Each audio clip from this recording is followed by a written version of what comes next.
বর্ষের শিক্ষার্থীরা, তোমাদেরকে অনলাইন শ্রেণী ক্লাসে স্বাগতম। বরাবরের মতোই তোমাদের সাথে আজকে কৃষক সমাজ বিষয়ের উপরে প্রথম অধ্যায় আলোচনা হবে। তোমরা প্রথম অধ্যায়ের উপরে দুটো লেকচার লিখেছো অনলাইন শ্রেণী ক্লাসে। দুটো লেকচারের ভেতরে আমরা প্রথম লেকচারে আলোচনা করেছি ভূমিকা, কৃষক সমাজের বৈশিষ্ট্য। তারপরে আমরা আলোচনা করেছি প্রকৃতি, পরিধি ও কৃষক সমাজ অধ্যয়নের গুরুত্ব। আজকে আমরা আলোচনা করার চেষ্টা করব বাংলাদেশের কৃষক সমাজ, বাংলাদেশের কৃষক সমাজের বৈশিষ্ট্য এবং কৃষক সমাজ ও কৃষিভিত্তিক সমাজ কি সেগুলো পার্থক্য আকারে দেখানোর চেষ্টা করব। তাহলে এটা আমাদের প্রথম অধ্যায়ের আলোচ্য সূচি, যেটাকে বলা হয় প্রথম অধ্যায়ের আলোচ্য সূচি। আমরা আজকে লেকচার 3-তে ঠিক কোন কনসেপ্টের আমরা আলোচনা করব সেটা একটু স্পেসিফিক করে দিই আরেকটু। আজকে আমরা লেকচার 3-তে প্রথম অধ্যায়ের যে কনসেপ্ট আলোচনা করব সেটি হচ্ছে বাংলাদেশের কৃষক সমাজ, তার উপরে আলোচনা বাংলাদেশের কৃষক সমাজের বৈশিষ্ট্য, কৃষিভিত্তিক সমাজ কি, কৃষক সমাজ ও কৃষিভিত্তিক সমাজের কিছু পার্থক্য বা বৈসাদৃশ্য যেটাই বলি না কেন সেগুলো দেখানোর চেষ্টা করব। তাহলে আমরা প্রথমে বাংলাদেশের কৃষক সমাজ এটার উপরে আলোচনাটা শুরু করতে চাচ্ছি। বাংলাদেশের কৃষক সমাজ, তোমরা খেয়াল করো বাংলাদেশের কৃষক সমাজ,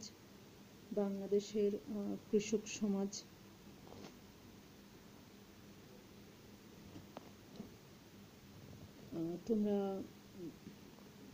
নিশ্চয় দেখতে পাচ্ছ কৃষক সমাজ আলোচ্য সূচি, বাংলাদেশের কৃষক সমাজ, বাংলাদেশের কৃষক সমাজের বৈশিষ্ট্য, কৃষক সমাজ ও কৃষিভিত্তিক সমাজের পার্থক্য। এরপর লক্ষ্য করো বাংলাদেশের কৃষক সমাজটা কি সেটা আমরা আলোচনা করার চেষ্টা করছি। বাংলাদেশের কৃষক সমাজ আসলে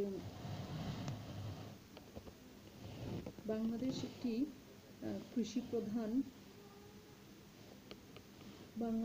কৃষি প্রধান দেশ।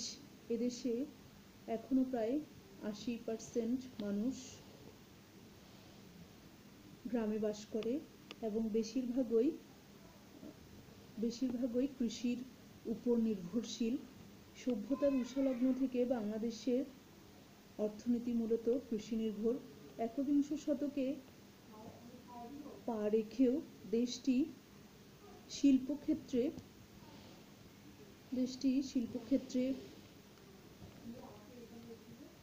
তেমন অগ্রসর হতে পারেনি। তাই এর অর্থনীতি এখনো কৃষি ও গ্রাম ভিত্তিক। তারপরে আমরা কৃষক সমাজের আর যে বিষয়টা আলোচনায় রাখার চেষ্টা করেছি, খেয়াল করো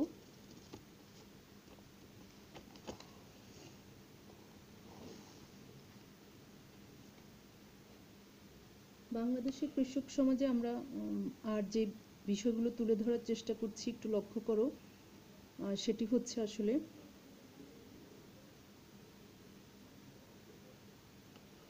আমাদের কৃষক সমাজ, আমরা জানি মাথার ঘাম পায়ে ফেলে দিনরাত পরিশ্রম করে ফসল ফলায়। বাংলাদেশের কোটি কোটি মানুষের আহারের যোগান দেন আমাদের কৃষকেরা।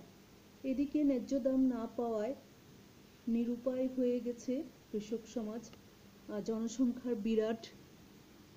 জনসংখ্যার বিরাট ভারে মুখ থুবড়ে পড়া অর্থনীতিকে চাঙ্গা ও সতেজ করে তুলতে পারে একমাত্র কৃষিকাজ।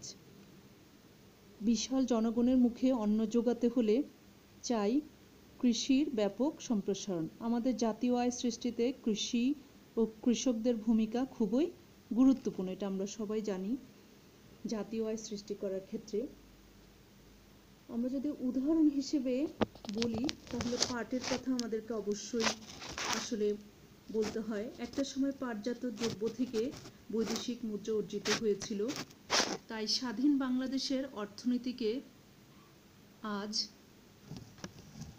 পুনরুজ্জীবিত করতে হলে সর্বাগ্রে বা সর্বপ্রথম প্রয়োজন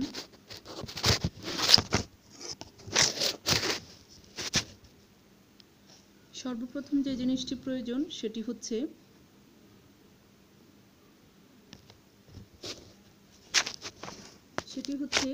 কৃষক সমাজের উন্নয়ন, আর এর জন্য প্রয়োজন কৃষিক্ষেত্রে বিপ্লব ঘটানো।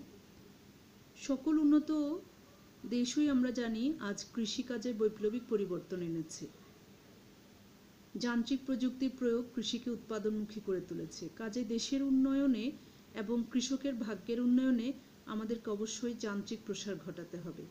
এখন যান্ত্রিক প্রসার ঘটানোর ক্ষেত্রে আমাদের কি কি পদক্ষেপ নিতে হবে সেটা আমরা একটু স্পেসিফিক করার চেষ্টা করেছি। তোমরা একটু খেয়াল করো, আমি মার্কিং করার চেষ্টা করেছি।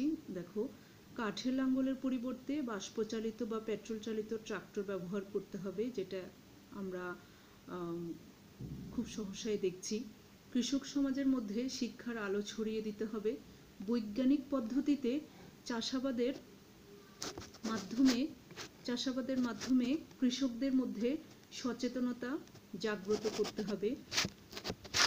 আরো কিছু বিষয় আমাদের খেয়াল করতে হবে। লক্ষ্য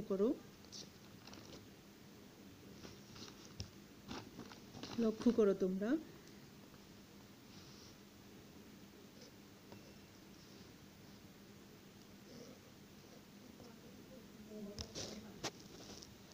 বন্যার পানি যাতে ফসলের ক্ষতি করতে না পারে সেজন্য নদীর তীরে বাঁধ নির্মাণ বা নদী খননের ব্যবস্থা করতে হবে। কৃষকদের প্রশিক্ষণের ব্যবস্থা করতে হবে। কৃষক সমাজের উন্নতি ছাড়া আসলে দেশের উন্নতি কিছুতেই সম্ভব নয়। তাই বর্তমানে সরকারি পর্যায়ে কৃষি ঋণ দান, বয়স্ক শিক্ষা, অধিক খাদ্য ফলন কর্মসূচি, নিরক্ষরতা দূরীকরণ প্রভৃতি উদ্যোগ যথেষ্ট প্রশংসার দাবিদার। এছাড়া সরকারের ভূমি সংস্কার কর্মসূচি, সার, কীটনাশক, ঔষধ ইত্যাদি সরবরাহের ফলে কৃষকের মুখে হাসি ফোটানোর জন্য চেষ্টা করা হচ্ছে, এবং একটা পর্যায়ে আমরা দেখেছি যে কৃষকের মুখে হাসি ফুটেছে। একটু কৃষকের বয়বেন্দ্রটা উঠেনি, তোমরা পড়ার সময় একটু দেখে নিবে। পরিশেষে বলা যায় কৃষকরাই বাংলাদেশের অর্থনৈতিক মেরুদণ্ড। তারপরে আমাদের আলোচ্য সূচি অথবা কনসেপ্ট খেয়াল করো, আমরা বাংলাদেশের কৃষক সমাজের বৈশিষ্ট্য আলোচনা করার চেষ্টা করব। এখন কৃষক সমাজের বৈশিষ্ট্য, যেটা আমরা বলেছিলাম যে কৃষক সমাজের বৈশিষ্ট্য আলোচনা হবে। কৃষক সমাজের বৈশিষ্ট্যের ক্ষেত্রে তোমরা খেয়াল করো, এখানে ক্ষুদ্র ক্ষুদ্র বসতির সমন্বয় 1 নম্বর পয়েন্ট। ক্ষুদ্র ক্ষুদ্র বসতির সমন্বয়। তারপরে পরিবার ভিত্তিক উৎপাদন। তোমরা জানো ক্ষুদ্র ক্ষুদ্র বসতির সমন্বয় বলতে এখানে আসলে একই বাড়ির অধিবাসীরা প্রায়শই জ্ঞাতি গোষ্ঠী, আত্মীয় পরিজন বা একই বংশধারার সদস্য হয়।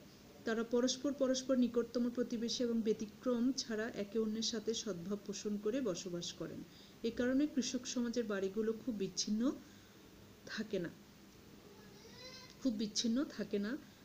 মানে ছোট ছোট বাড়ি বা ছোট ছোট বসত মিলে আমরা একটা বাড়ি লক্ষ্য করে থাকি। যেমন আমি যদি আরেকটু ক্লিয়ার করি, একটির পর একটি বাড়ি নিয়ে একটি পাড়া হচ্ছে বা এলাকা হচ্ছে, আবার কয়েকটি এলাকা নিয়ে একটি গ্রাম গঠিত হচ্ছে। আমরা কৃষক সমাজের ভেতরে এই জিনিসগুলো লক্ষ্য করছি। তারপরে পরিবার ভিত্তিক উৎপাদন মানে যথারীতি এটা বোঝা যায় কৃষক তার পরিবারের সদস্যদের নিয়েই আসলে কৃষিকাজ করে।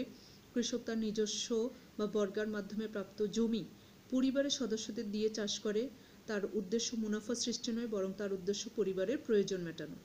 কারণ পরিবার ব্যবস্থাপনার অংশ হিসেবে কৃষিকাজ সম্পাদিত হয়।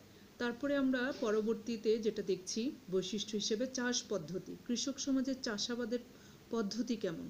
আসলে বাংলাদেশের মোট ভূমির প্রায় 3/4 এ পদ্ধতিতে চাষ করা হয়। চাষ করা হয় বলতে মালিক চাষী পদ্ধতির অধীনে ভূমির মালিক নিজেই চাষী। মালিক চাষী পদ্ধতি বলতে আসলে যিনি মালিক তিনিই চাষী থাকেন। দ্বিতীয়ত বর্গা চাষী পদ্ধতি। বর্গা চাষী পদ্ধতিতে অন্য একজনের জমির অধীনে আরেকজন কৃষক তার জমিতে চাষাবাদ করে যে ফলনটা পাচ্ছে সেটা বিভিন্ন শর্তের ভিত্তিতে যার জমিতে চাষাবাদ করছে তাকে কিছুটা দিচ্ছে এবং তিনি যে নিজে খাটছে তিনি কিছুটা নিচ্ছে।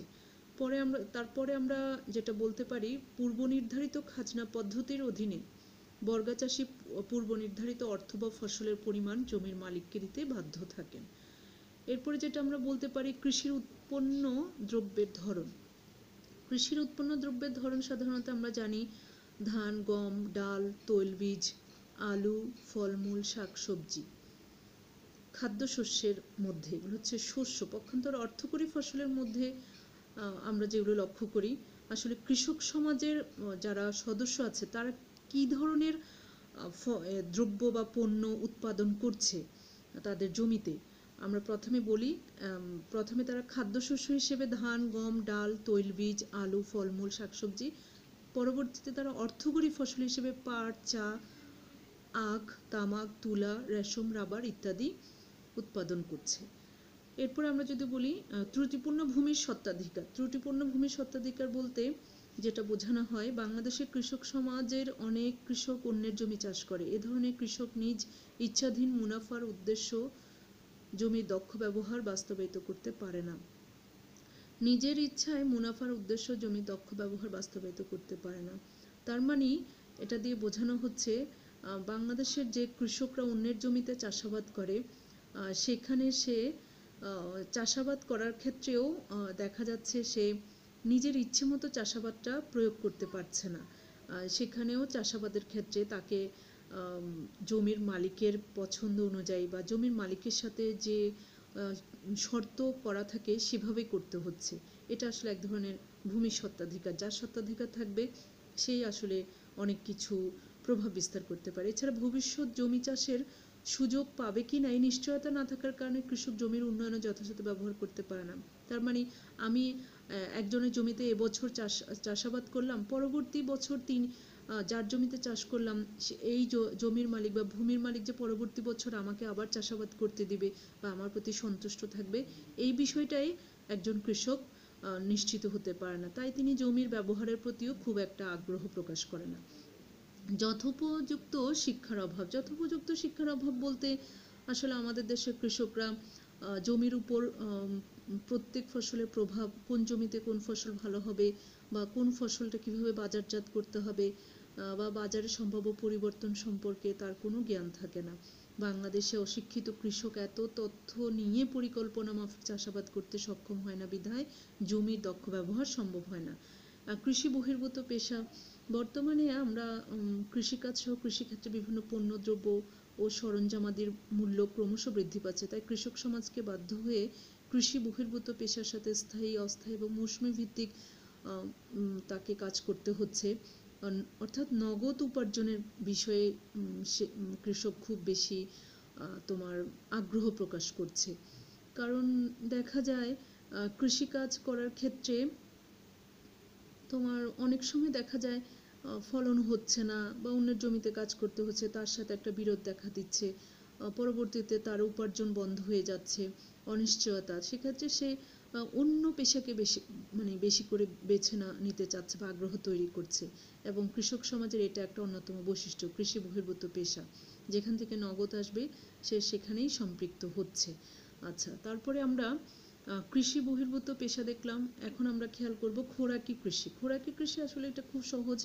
খোরাকি বলতে আসলে অনেকে একটু বুঝতে কষ্ট হয়। বাংলাদেশে বেশিরভাগ কৃষক নিজের খোরাকির জন্য কৃষিকাজ করে থাকে। নিজের খোরাকির প্রয়োজন পূর্ণ হলে অতিরিক্ত কিছু ফসল বাজারজাত করে। খোরাকি মানে নিজের পরিবারের প্রয়োজন, নিজের পরিবারের জন্য যতটুকু উপার্জন করতে হবে ততটুকু উপার্জন করে। তাই বাণিজ্যিক খামার এবং মুনাফা অর্জনের জন্য কৃষিকার্য বাংলাদেশে পুরোপুরি প্রচলিত হয়নি। চাষাবাদে অনীহা। সাম্প্রতিককালে বাংলাদেশি শ্রমিকদের মধ্যপ্রাচ্য সহ বিভিন্ন দেশে ব্যাপক কর্মসংস্থানের সুযোগ সৃষ্টি হয়, তারা কৃষিকাজের প্রতি উদাসীন হয়ে পড়েছে। সবাই দেশের বাইরে চলে যেতে চাচ্ছে, দেশের বাইরে গিয়ে কঠোর পরিশ্রম করবে, বাংলাদেশে বেশি করে টাকা পাঠাবে, নিজের দেশে চাষাবাদ করে খুব একটা আয় উপার্জন করতে পারছে না। যেরকম অবস্থায় সেরকমই থেকে যাচ্ছে গতানুগতিক। সে কারণে তারা চাষাবাদে অনীহা প্রকাশ করছে। সেটা শিক্ষিত ছেলে হোক বা একটু কম শিক্ষিত হোক, সবাই আজকাল মধ্যপ্রাচ্যের দেশগুলোতে পাড়ি জমাচ্ছে তাদের পরিবারের ভরণ পোষণের জন্য। সেক্ষেত্রে বর্তমানে তারা বৈদেশিক মুদ্রার উপর নির্ভরশীল, এই কথাটার মানে হচ্ছে আসলে সেটা। ফলে বৈদেশিক কর্মসংস্থানের সুযোগ এই অনীহাকে আরও বৃদ্ধি করছে, চাষাবাদে অনীহা। তারপরে দারিদ্র্য, এদেশে কৃষক সমাজের একটি অন্যতম দিক হচ্ছে দারিদ্রতা। দারিদ্রতার কারণে তাদের অভাব, অপুষ্টি, ক্ষুধা, কৃষি উৎপাদন ব্যয় বৃদ্ধি, জীবনযাপনে ব্যয় বৃদ্ধি পাওয়া, সব কিছুই তাদেরকে তোমার ব্যাপকভাবে তাদেরকে ঘিরে ধরেছে। ফলে তারা কোনো ক্রমে মোটা ভাত মোটা কাপড় পরে দিনাতিপাত করছে। সচ্ছল দিন যাপনের উপযোগী খাওয়া পড়ার সংস্থান তাদের নেই। তাই তারা নিদারুণ দারিদ্র্যের মধ্যে গ্রামীণ কৃষকদের দিন কাটে।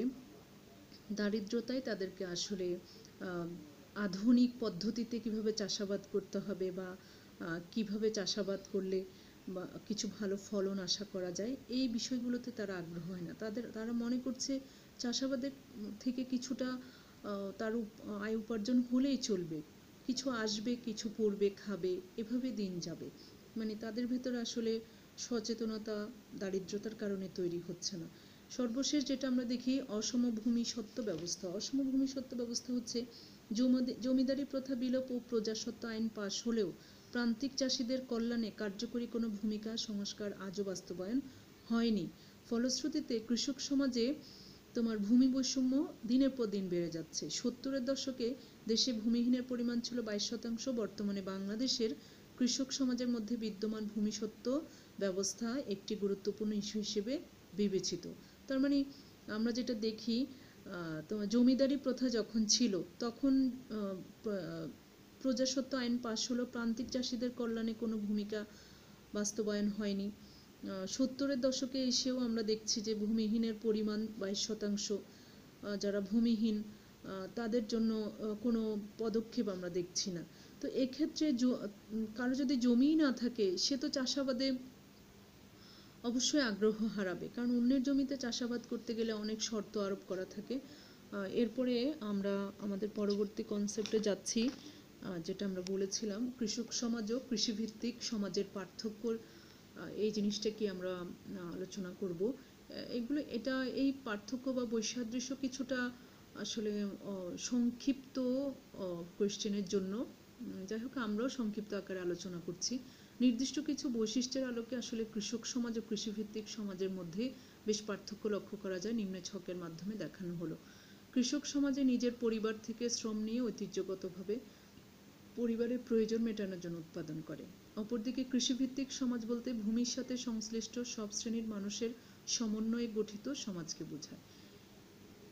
পরবর্তী অংশে দেখছি, কৃষক সমাজে পারিবারিক কৃষি উৎপাদন ব্যবস্থা বিদ্যমান। কৃষি উৎপাদন ব্যবস্থার সাথে সম্পৃক্ত থাকলেই কৃষিভিত্তিক সমাজ গঠিত হয়। কৃষক সমাজ হচ্ছে পারিবারিক কৃষি উৎপাদন ব্যবস্থা, আর কৃষি উৎপাদন ব্যবস্থার সাথে যারা যারা সম্পৃক্ত তাদের সবাইকে নিয়ে কৃষিভিত্তিক সমাজ। তারপরে আমরা দেখছি, আমরা এইমাত্র যে বিষয়টা আলোচনা করেছি তোমরা হয়তো সেটা একটু দেখতে পাওনি, সেজন্য আমি দুঃখিত। খেয়াল করো, একটু আমি দেখানোর চেষ্টা করছি। আমি যেটা বললাম সেটা আসলে এখানেই আছে, একটু খেয়াল করো। যেটা বলেছিলাম কৃষক সমাজ ও কৃষিভিত্তিক সমাজের পার্থক্য, আমি দুটো পার্থক্যের কথা বলেছি। কৃষক সমাজের নিজের পরিবার থেকে শ্রম নিয়ে ঐতিহ্যগতভাবে পরিবারের প্রয়োজন মেটানোর জন্য উৎপাদন করে। আর কৃষিভিত্তিক সমাজ বলতে ভূমির সাথে সংশ্লিষ্ট সব শ্রেণীর মানুষের সমন্বয়ে গঠিত সমাজকে বোঝায়। কৃষক সমাজে পারিবারিক কৃষি উৎপাদন ব্যবস্থা বিদ্যমান। নিচের দিকে হয়তো একটু অস্পষ্ট দেখছো, একটু আমার শব্দ চয়নগুলো একটু বুঝে নেবার চেষ্টা করবে। কৃষক সমাজে পারিবারিক কৃষি উৎপাদন ব্যবস্থা বিদ্যমান, তার পাশে কৃষি উৎপাদন ব্যবস্থার সাথে সম্পৃক্ত থাকলেই কৃষিভিত্তিক সমাজ গঠিত হয়। এরপরে তোমরা খেয়াল করো, যেটা আমরা দেখানোর চেষ্টা করব,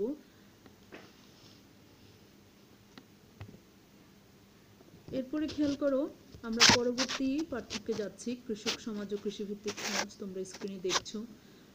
আর্থসামাজিক দিক থেকে কৃষক সমাজের সদস্যদের মাঝে বেশ কিছু সাদৃশ্য লক্ষ্য করা যায়। অপরদিকে কৃষিভিত্তিক সমাজে ভূমিহীন বর্গাচাষী, ধনী কৃষক, প্রান্তিক চাষী সব শ্রেণীর মানুষ অন্তর্ভুক্ত।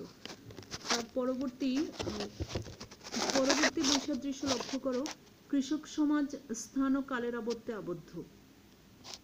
আর কৃষিভিত্তিক সমাজে স্থান ও কালের কোনো সীমাবদ্ধতা নেই। কৃষক সমাজে সনাতনী দৃষ্টিভঙ্গি লক্ষ্য করা যায়, অপরদিকে কৃষিভিত্তিক সমাজে প্রযুক্তির প্রসার ও ব্যবসায়িক মনোভাব অনেক ক্ষেত্রে কাজ করে। এরপরে কৃষক সমাজ কম বেশি সংগঠিত তার সদস্যদের সাথে, অপরদিকে সংগঠিত হওয়া এখানে গুরুত্বপূর্ণ নয়। তার মানে কৃষিভিত্তিক সমাজে সংগঠিত হওয়াটা খুব একটা গুরুত্বপূর্ণ নয়। আমি পুরো পার্থক্যটা একটু ভালো করে দেখানোর চেষ্টা করছি, তোমরা একটু দেখার চেষ্টা করো। কৃষক সমাজ, কৃষিভিত্তিক সমাজ, আসলে আমাদের একটু ডিভাইস সমস্যা আছে, সে কারণে একটু দেখাতে অসুবিধা হচ্ছে। মেয়েরা একটু দেখার চেষ্টা করো।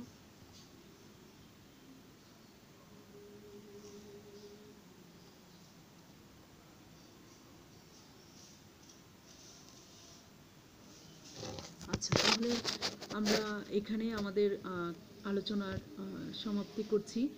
তোমরা সবাই ভালো থাকবে। আজকে কিন্তু আমাদের প্রথম অধ্যায়ের আলোচনা এখানেই শেষ। আমরা প্রথম অধ্যায় শেষ করেছি কৃষক সমাজের। আগামী লেকচার 4-এ আমরা দ্বিতীয় অধ্যায়ের উপরে আলোচনা করব। ঠিক আছে, সবাই ভালো থাকবে, সুস্থ থাকবে, সাবধানে থাকবে। আল্লাহ হাফেজ।